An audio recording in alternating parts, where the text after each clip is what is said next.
Hi, my name is Lady Grey, and normally I only create these videos for me, and for me, and for me, and for my buddy Evan. But, well, people are gonna want what they're gonna freaking want, I guess, because I've got a special request. That's right. My first drag queen story time. So sit back, relax, and enjoy this reading of Tyra Banks Modelland. You want to be there. You know you do. Don't lie, darling. It's okay. I know what you're thinking when you look up at that splendorous place atop the mountain. I know what fills you, spurs you on, fuels your dreams. You're obsessed with being chosen. Everyone is. The land you thirst for has loomed at the top of the mountain in Metopia for as long as you can remember. But for most of the year, it's covered in fog, its color changing with each passing day, as if it's a gargantuan mood ring. You begin your morning staring at the fog, longing for the fateful evening when it will turn into golden yellow, and then finally, like a push-up brassiere, lift. Oh, how you long for that moment, with bated, fresh breath, I hope. For it signifies that the luminescent eye will soon blaze in the sky, bathing the whole world in gold, touching every one of its inhabitants, including you. But darling, it is no ordinary golden light. Once it tickles you, you are suddenly transported. You hear the softest of sighs or the faintest of giggles in your ear, even if you're standing alone. The once stale air around you becomes both sweet and tart, making your nose tingle and sending a charge of excitement through your brain. The finest silk, the softest velveteen, or the supplest suede will brush your skin. But whatever you thought was touching you is nowhere to be seen. Basking in the light is such a naughty tease, like getting a single lick of the most delicious butter pecan gelato you've ever tasted. It inflames your obsession, increasing your desire 100-fold. You lust to go to this land to become one of the only famous people in the world. You ache to be a 7-7. But very few ever get the chance. Nevertheless, you and every young girl in the world vie for an opportunity on the day of discovery, which is grander than every global holiday combined, making the delirium even more intense. The land sends 7 talismans, called smizes, into the world. What an arcane word! Who thought of such a thing? These smizes, which boost your odds of being chosen by 91%, are propelled through the world's waterways. Naturally, the week before the day of discovery, bathing, showering, pool use, and even sewer diving increase, threatening a drought. Chance meetings erupt into fisticuffs on occasion. Every girl wants to find a smize, darling. But not as nearly as much as you do. You ignore the slim odds and disregard the warnings you've heard since birth, like how it's easier to grow 3 inches in a month than it is to score a spot in the newest class. You turn a deaf ear to the cautionary tales whispered in your hometown and throughout Metopia, in dingy alleys and side streets of pitter-patter, during shift changes in Shivera, and on assembly lines of Peppertown factories. Like the rumor that the school often takes inhumane and irreversible disciplinary action, or that certain disposable civilian girls are brought to the land to be tortured and then killed, used as human sacrifices for ungodly experiments and animalistic rituals. It's obvious why they torture them, the gossip mongers whisper. Those in the land bathe in civilian blood to maintain their breathtaking beauty. Goodness gracious! A literal bloodbath, darling! That crimson elixir must leave a nasty ring around the tub. And then there's the reality of the pilgrim plague. What? A form of sadness meets madness that compels unselected hopefuls to embark dadless on an unauthorized pilgrimage to the land. Dadless? It's a sickness that comes with a quickness and afflicts the most determined and desperate. And the trek through the dangerous diabolical divide always ends in dismembering death. Ouch. As the day of discovery dawns, however, you and every young girl around the world tune out the horrifying negatives and concentrate on the glitzy, gaudy dream come true, positive. You dredge up every ounce of self-confidence from deep within. This is my year, you say to yourself, and so does every other girl. They'll choose me, for sure. Every girl feels the same way, except one. Tuki de la creme. One. Tuki. Have you ever seen her? The girl whose face not even the meanest person you know would describe as yuck, but who you never in a million, no, 1,000,000,000 years describe as alluring either. The girls whose eyes are 3 centimeters too far apart and whose mouth is 4 centimeters too wide. Not that you'd break out a ruler, but when you look at her, it's enough to make you say that something is definitely off. Come on now, you've seen her. She's the girl whose hair has multiple personality disorder and can't decide if it's supposed to be quasi-curly, silky straight, frantic frizzy, or wet and wavy, or maybe a power to the people fro. The girl the girl whose body is a contradiction of itself, a slightly hunched back from years of poor posture, feet the size of snowshoes, and stick figure arms and legs so fragile, you'd think you hear them screaming, "Feed me an entire grilled cow! Moo!" The girl with the humongous punch bowl-sized head with a forehead that goes on and on and on, making her look like the weight of her cranium will topple her over and break her into 1,000 pieces. And not only is her clothing painfully mismatched, so are her eyes, darling. You heard me right. She has one green one and one brown one. Have you ever seen Touki de la Creme? I bet you have. Maybe you even met her. You just don't remember her. No one does. For, as unusual looking as she was, Touki was a forget-a-girl. One of the most forgettable girls in the entire world. But maybe not for long. Our tale begins on a Thursday afternoon, the most ordinary of ordinary afternoons, a few days shy of the most unordinary day of the entire year.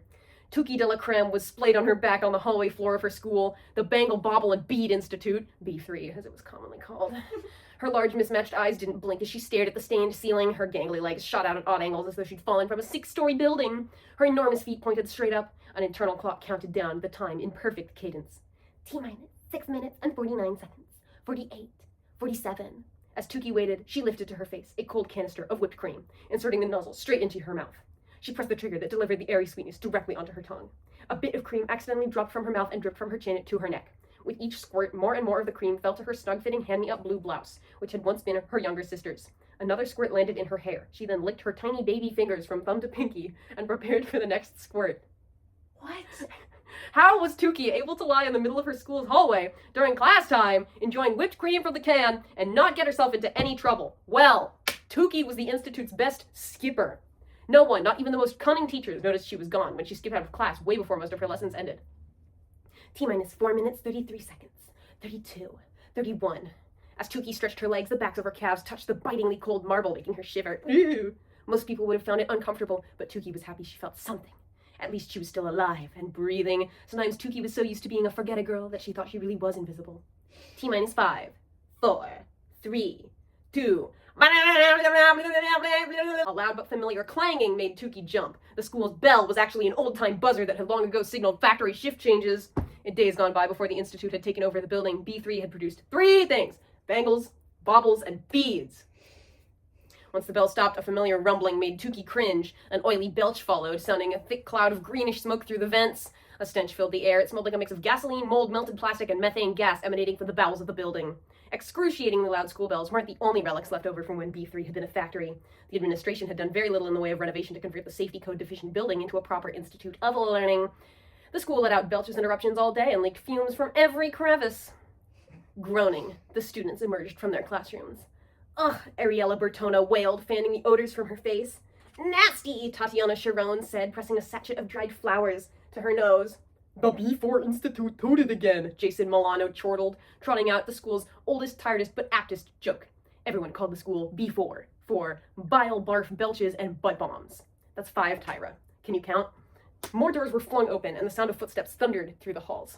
Touki quickly closed her eyes. She then peeked to see how far the approaching mob was from her prone body. 9 feet away, she estimated. The conversations of passerby began to wash over her. Touki felt like a fly on the wall. Zarpessa says she's spending $50,000 on her prep, said an annoyed female voice over Tuki's head. Hag! Who do you think the look will be at T-Dod this year? A girl with a forehead tattoo whined. I hope my tatted face will be in. Don't hold your breath, Inky, a male voice answered. Another voice floated over from the other side of the corridor. If they don't choose me, I don't know what I'm going to do with my life. I'll die if I end up working in a belt buckle factory like my mom. I've been crying for a month straight. I hope my eyes aren't going to stay all puffy like this.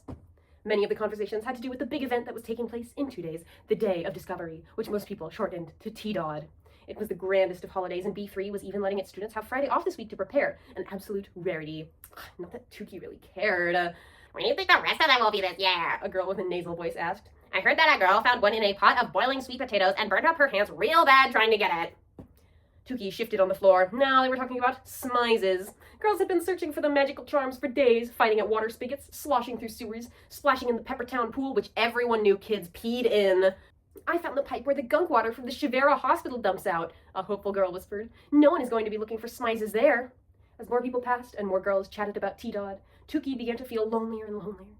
It was yet another day when no one, not a single person, looked down on the floor and cried, "Oh, check out that girl down there!"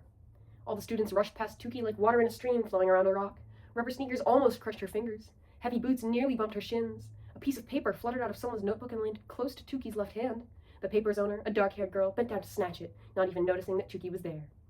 Irrelevant, expendable, forgettable. All Touki wanted was for someone to notice her. Anyone. Just a simple kick in the ribs or a sneaker sole that squished her hand or a textbook that slipped from a student's grip and fell on her large-ass forehead. She wasn't picky.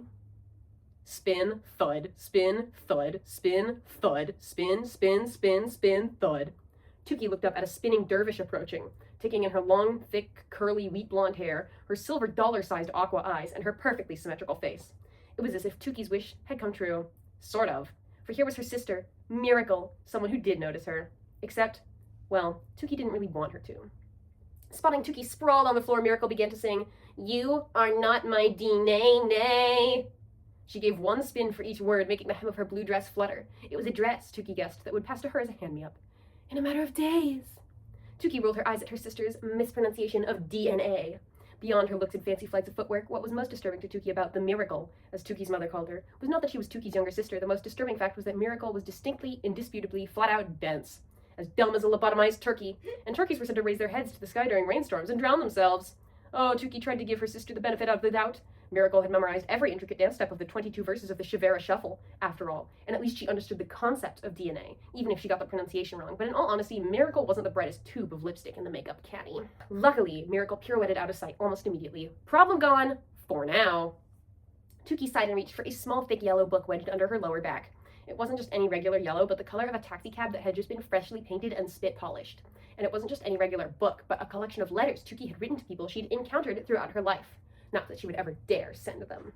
She called this book T-Mail Jail. Tukey found it ironic that the book's initials, TMJ, also stood for an ailment that impaired a person's ability to open her mouth. The front cover displayed Tukey's first name, handwritten in beautiful calligraphy. The spine of T-Mail Jail read, "Don't keep out." The back cover urged, "Invade my privacy, please." If one were too inclined to follow these instructions, the inside cover challenged, "I dare you to turn the page." But no one dared, or more accurately, cared. As the crowd continued to move around her, Tukey opened T-Mail Jail to a blank page. She closed her eyes, selected one of the dozens of colored pens tucked into the pocket of the book's back cover, and held it in front of her face. Blue in her color code was for the English language. Boring, Tukey thought. Tukey uncapped the pen, held the journal in the air over her head, and began to write to her only friend in the world. She'd been missing for over 6 weeks now, and Tukey feared she would never see her again. Dear Lizzie, it's day 39 of my great SPLD campaign, and everyone is still ignoring me. SPLD stood for Silent Protest by Lying Down. Tukey pronounced it spilled. As an oblivious classmate almost whacked Tukey's head with her rusty fencing épée, Tukey licked the tip of the pen, gripped it in her right hand, and continued to write. She wasn't a natural right-hander, but her mother had slapped her wrist so many times for writing with her left that Tukey had begrudgingly made the switch. It hurts, and it hurts that you can't be here, and I can't tell you this for real. It hurts, too, that you disappear for weeks, and I have no idea where you've gone. Girl, you're my only friend. Can't you at least tell me where you've been? Anyway, everyone is caught up in the Day of Discovery happening this weekend, but even if they weren't caught up in all the hoopla of the coming event, they still wouldn't see me. Perhaps I don't want them to notice me. I mean, this is spilled number 39. Why not go for the world record? 40 days of lying on this cold hallway floor waiting for someone to speak to me, but no one says a word. 40 days of being visible. Lizzie, there must be an association that honors achievements like this. I can hear my acceptance speech now. I'd like to thank the Spilled Academy. There's nothing more beautiful than a forget-a-girl being recognized by her own forget-a-peers. And let's not forget my dear family. On second thought, let's. Miss you, girl. Hopefully, I'll see you today. FG Tukey.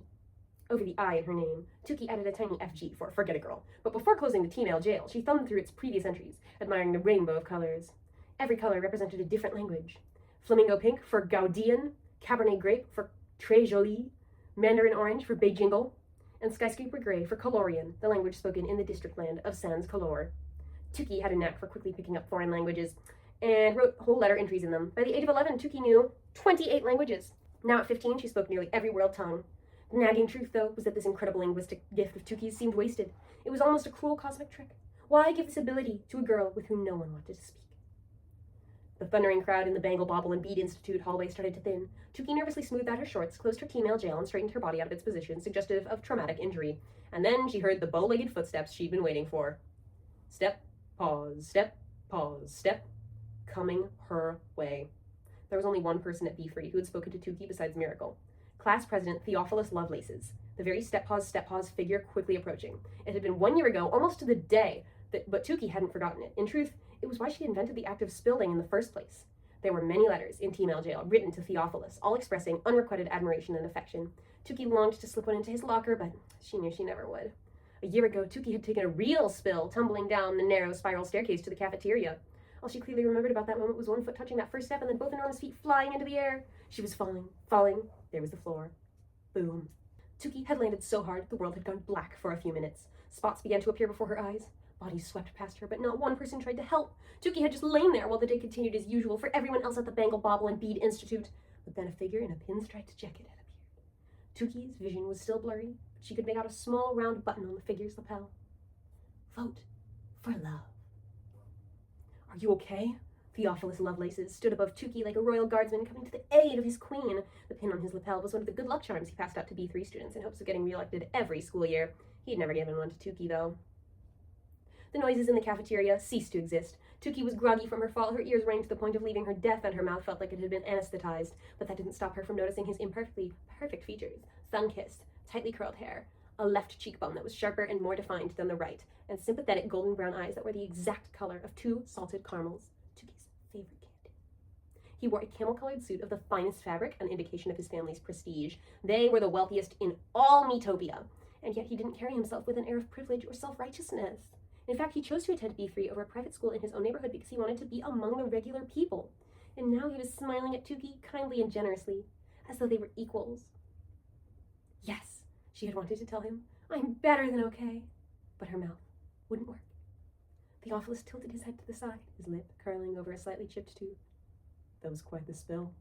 And then amazingly, he'd reached down and taken her hand. Tuki's tongue was frozen solid. She'd imagined what she must look like to him, a rag doll without most of its stuffing, and with trace lines of drool on both of her cheeks. Disgusting.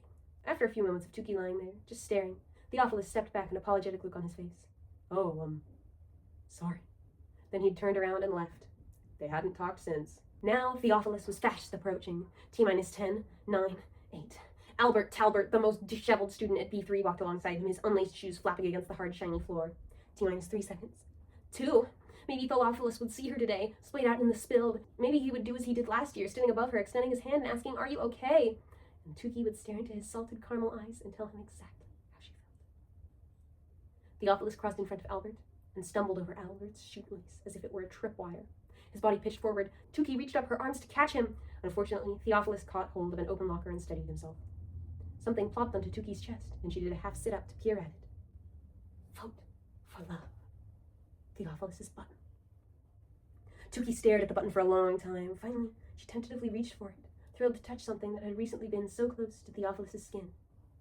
Tuki's hand was 2 centimeters from reaching Vote for Love, when whoosh, a field hockey stick grazed her abdomen and sent the button flying across the hall.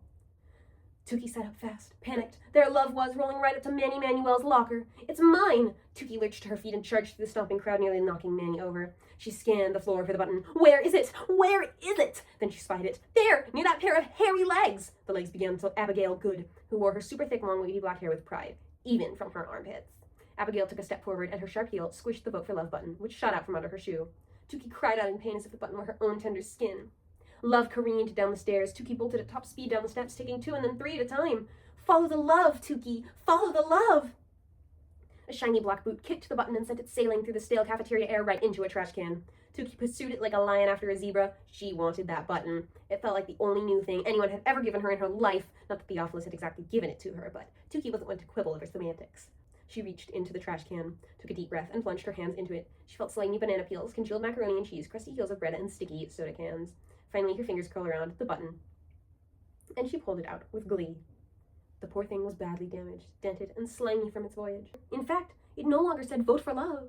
Instead, the V and O and E of the first word were gone, and the F and R of the second were totally erased, and the last word, the L, was knocked into non-existence, and the V was scratched so badly it resembled a K, but the E remained intact. Tuki almost threw the button back into the trash before her eyes focused again, and she saw that it now smelled its own version of her. Tuki. Me, she gasped. And then she looked up. To her astonishment, Theophilus stood at her side, staring at her gunked-up hands above the trash can. He was quite short, only coming to Tuki's chin, and there was a whisper of a bemused smile on his lips. You find what you're looking for? It was astounding, amazing, the second sentence Theophilus had ever said to her. Tuki stared at the button in her hand. Maybe she could show it to Theophilus.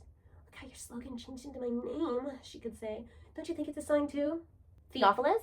Tuki's and Theophilus' heads swiveled to the left. Zarpessa Zariano strolled into the hallway. With that long, single-textured, bone-straight auburn hair, flawless skin that didn't need an ounce of concealer, eyelashes that required not a stroke of mascara, and a tall, lean body kissed with subtle curves, she made every head in the B3 hall whip in her direction. And just like that, Tuki's heart drooped to her hand-me-up shoes, which were 2 sizes too small. Zarpessa was Theophilus's girlfriend. They'd been an item for the past 3 years. There you are, Zarpessa trilled, swinging her goldenrod-hued dream bag, this year's $5,000 it purse, in her hand. She glided toward Theophilus with the grace of a swan and held up a massive poster written in gold glitter pen. Zarpessa Zariano presents Theophilus Lovelaces for president. Again. This is made with real gold dust, Zarpessa boasted. My father had some to spare, and our mayor's sister's psychoanalyst neighbor's BFF told me that posters written with precious metals like this definitely get you reelected. She added. Theophilus turned his attention from Tuki and looked at Zarpessa. Oh, great, Czar. He unconsciously reached to the area of his chest where his vote for love button used to be. But then he kissed Zarpessa gently on the lips. It was hard for Tuki not to stare. Oh, how she wanted it to be her lips Theophilus was kissing right now. She'd imagined it so many times. She and Theophilus alone together in the dry Peppertown forest, their lips moving closer, closer, closer, and finally touching to give Tuki her first and only kiss. Zarpessa would be forgotten. Tuki would be remembered. The happy couple walked away arm in arm, leaving Tuki alone by the stinking trash can. She slipped the button into the pocket of her shorts, the fabric so tight she could feel Tuki digging into her hip. All sorts of emotions flooded through her. Hope, then disappointment, then embarrassment, then shame. Even if Theophilus had spoken to her, it wouldn't have meant he wanted to know her. It would take a miracle, no, not Tuki's sister, but a real miracle, for Theophilus to notice her in the way she wanted. And for Tuki de la Creme, miracles were impossible to come by. Hey, it's Tyra B, running in the NY street with 4 chicks in green, and they all look at me. They are running for their life. Their beauty is in strife, running from this wasteland and back to model land. Can you survive model land? Can you